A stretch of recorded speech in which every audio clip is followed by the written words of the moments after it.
Ο Θεός χρόνος θα φάει τον Δημοσθένη και άλλους ιδεολόγους της ελευθερίας και ο Φίλιππος στην Ελλάδα. Τι μου λες! Μην αργήσει, έχουμε δουλειά. Ωραία δουλειά. Θα βάλεις πάλι το φίδι να φάει κανέναν αυτό. Όχι βρε. Τώρα έχω να μιλήσω για έναν αυτοκράτορα του Βυζαντίου. Δεν μου λες. Όλα αυτά από το νους τα κατεβάζω. Τι λες μωρέ, είσαι καλά.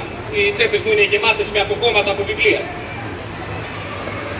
Ορίστε, αυτό εδώ είναι από την εγκυκλοπαίδεια. Για να το δω. Να ξέρουμε δηλαδή και τι μας λέει. Ανδρώνικος Α. Κομνηνός. Το 1183 την παρακλήση δίθεν του κλήρου και της αυλής ανεκηρύχθης η βασιλεύς του νομίμου βασιλέως Αλεξίου. 2 μήνες βραδύτερον στραγγάλισε τον Αλέξιο έτσι γρήγορα. Ο Γοργόν και χάρηκε. Ο λίγο αργότερο. Η μητέρα του Αλεξίου, ύστερα τα ξαδέρφια του Αλεξίου. Στο τέλος έστειλε εξοχή τους φίλους του Αλεξίου και... Και ούτω παρέμεινε αποκλειστικός και μόνος κύριος της εξουσίας. Δεν μου λες ψηλέ.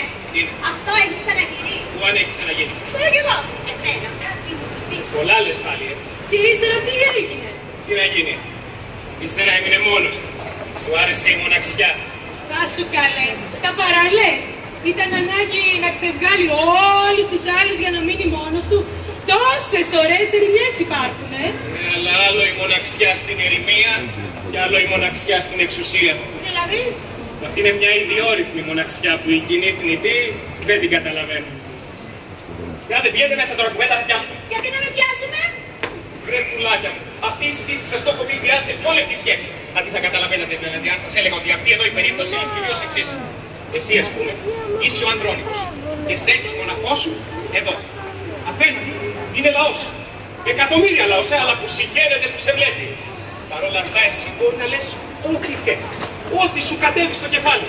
Και αν κανείς από αυτούς εδώ τους φουκαράδες έχει αντίρρηση, ούτε ψήλο στον κόρπο του. Μα καλά, αφού είναι ένας μόνο. Και οι άλλοι εκατομμύρια. Πώς και δεν το κάνουνε εκατομμύρια κομματάκια. Βλέπεις.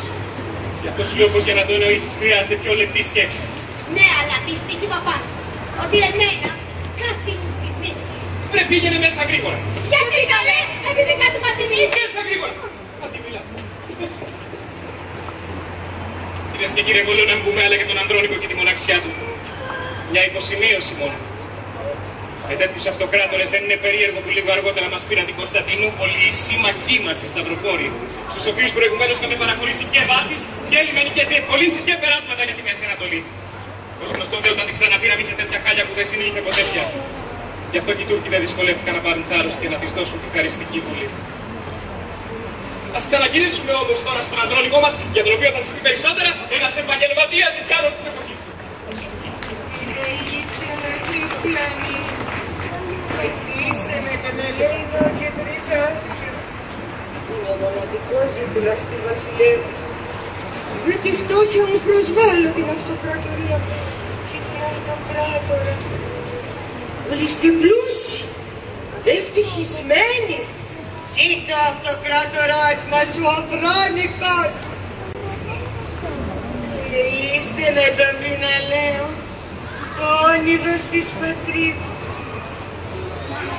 Το κράτος μας είναι το πλουσιότερο της οικουμένης. Η οθυσή του είναι κοσμοϊστορική. Το εμπόριο, η γεωργία, η τέχνος, όλα ανθίζουν. Κι εγώ είμαι ανάξιος να συμμεριστώ την απέραντη ευδαιμονία που μας προσφέρει ο αυτοκράτορας, ο Ανδρώνικος. Αυτό που είναι πιο μεγάλο και από τον Κωνσταντίνο και από τον Ιουστινιανό, και από τον Βασίλειο, τον Βουλγαροπόνο, και από τον Νικηφόρο Φωκά, και από τον Σιμισκή, και από όλους τους Κομνηνούς. Δεν με είστε. Έχω να φάω μέρες. Έχω να κάνω μεροκάματο κουμπές. Τα σωθικά μου καίνε απ' την πείνα και τα πλευρά μου από το ξύλο. Πώς με ανέχεστε, χριστιανοί, να σας δεν ζηλεύω έτσι με το χάλι μου. Δεν ακούτε τον Ανδρώνικο που λέει ότι ποτέ άλλοτε δεν είσαστε έτσι τέλειοι, έτσι ωραίοι, έτσι πλούσιοι, έτσι υπέροχοι. Τέτοιο καμάρι μου στη σχολείο και παράδειγμα σε όλο τον κόσμο.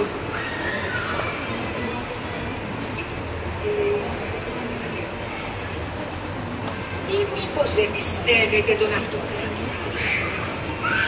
Αριστεί, κακόπιστοι, αναξιόπιστοι Έλληνες, ούτε άλλο είναι. Θυμηθείτε επιλύσμονες, πώς ήταν η αυτοκρατορία μας πριν έρθει ο Αντρώνικος. Είχαμε γίνει Σόδομα και Γόμορα, ο Θεός μας είχε ξεχάσει. Γιατί δεν έβγαζε ούτε τροπομήλη θάλασσα, δεν έκανε ψάρια, ο ήλιος έπαιρνε όποτε του κάπνιζε, ο αέρας είχε γίνει άφαντος, έβρεχε διαρκώς. Οι πολίτες, άλσιον και ρεπεσκέρες, καθόντουσαν στα καπηλιά και κάνανε σχέδια πώς να καταλύσουν το γράμμα. Οι νέοι έμειναν αγράμματοι, οι φοιτητές μαζευόντουσαν στα πανεπιστήμια και ξεβολεύανε την κοινωνία. Οι δημόσιοι λειτουργοί ξαπλώναν στα γραφεία τους και παίζανε ζάρια, πρέφαμα και ξύλο. Από στρατός, αυτός που είναι χαράξει στους στρατούς, φύλαγε τα σύνορα και δεν έκανε τίποτα άλλο. Ως που ήρθε ο Ανδρώνικος και τα φτιάξε όλα και δημιούργησε κράτος και σας έκανε ανθρώπους. Ο Ανδρώνικος έλεγηστε, δώστε μου μια ελεημοσύνη. Πεινάω, χριστιανοί, καταλαβαίνετε, βυζαντινά σας μιλάω. Αν δεν σας αρέσει που λέω την αλήθεια, πληρώστε με τουλάχιστον, γιατί έχω το θάρρος της γνώμης μου, ότι λέω ελεύθερα και με τον τρόπο μου αυτό που νιώθω και που εσείς μου, που μόνο εγώ το λέω, ενώ εσείς το βουλώνετε. Τι, τι θέτε να λέω, χριστιανοί, πώς θέτε να βγάζω το ψωμί μου, κάνω δύσκολο επάγγελμα. Υπάρχει μεγάλος ανταγωνισμός. Η αυτοκρατορία γέμισε ζητιάνους. Είναι αλήθεια, δεν ξέρουμε όλοι. Δεν συγκινεί κανένα. Δεν έχεις το δικό σου αλόκοτο να πεις, δεν γυρίζει ούτε στραβός να σε κοιτάξει. Λες τα σίκα σίκα και τη σκάφη σκάφη, είσαι παγιάκι. Λες κάτι αλόκοτο, σε κρυφοκοιτάνε, χαμογελάνε. Αλλός εδώ και μη παρέχει. Αγίοι πάντες, έχουμε μπει σε αντιέξοδα. Ο Αντρώνικος, ο Αντρώνικος, ο Αντρώνικος.